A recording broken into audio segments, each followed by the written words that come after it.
kulanka golaha aqalka sare ee baarlamaanka jamhuuriyadda federaalk Soomaaliya ayaa maanta lagu ansixiyay hindi sharciyeedka wax ka bedelka xeerka warbaahinta. Ajandaha kulanka maanta ayaa ahaa akhrinta saddexaad hindi sharciyeedka wax ka bedelka xeerka warbaahinta. Kooramka kulanka ayaa waxa uu ku furmay 31 mudane waxaana shir gudoominayay gudoomiyaha golaha aqalka sare mudane Cabdi Xaashi Cabdulaahi.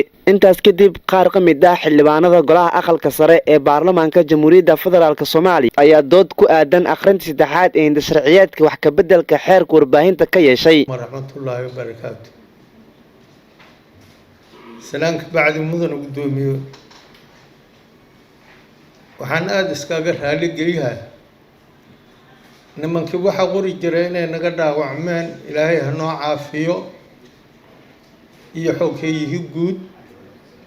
marka haddii qalad dhaco waa loo dulqaadaha nin agtayda fadhiyo sanatara gacanta waa taagi aslan lama qorin in sagaalka xubnood horta anaga gudigeena wuxuu sameeyay markuu sharciga qabtay akhriskii labaad saan ka cadeynay oo aan ku sheegnay in aan la fariisanay media warbaahinta ayaan casuumaad u wada dirnay ayagoo kontumeeyo ku dhawaan la fariisanay waan ka qornay wax alla waxay soo joodintooda ay ahayd sharciga markaan ka shaqeynayna waa ku soo darnay midda labaad oo sameynay waa sax aqalkan wuxuu matalaa maamul goboleedyada waxaan la fariisanay oo casuumaad aan u dirnay maamul goboleedyada dalka ka dhisan waxay noo soo direen wasaaradahooda golaha aqalka sare ayaa si rasmi ah u ansixiyay hindi sharciyeedkan waxaana ogolaaday 23 sanatar waxaa diiday 3 sanatar waxaa ka aamusay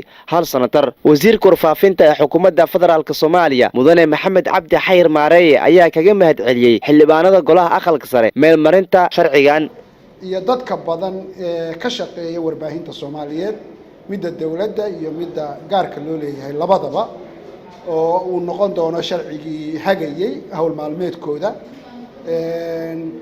dabcan waa ogtihiin sharciga iyo taariikhdu soo maray oo ah sharci runtiisi weyn looga baaraandegay sharci u adeegaya inay Soomaaliya yeelato warbaahin xor ah oo si furan u gudata waajibaadkeeda inay Soomaaliya noqoto dal laga ogol yahay oo si waadax looga ogol yahay xorriyadda hadalka xorriyadda isu tagga xorriyadda kulanka iyo dhammaan xorriyadaha aasaasiga ah dalalka iyo dawladaha dimuqraadiga ee horumar. ugu dambeyn waxaa kulanka soo xiray gudoomiyaha golaha aqalka sare mudane Cabdi Xaashi Cabdulaahi.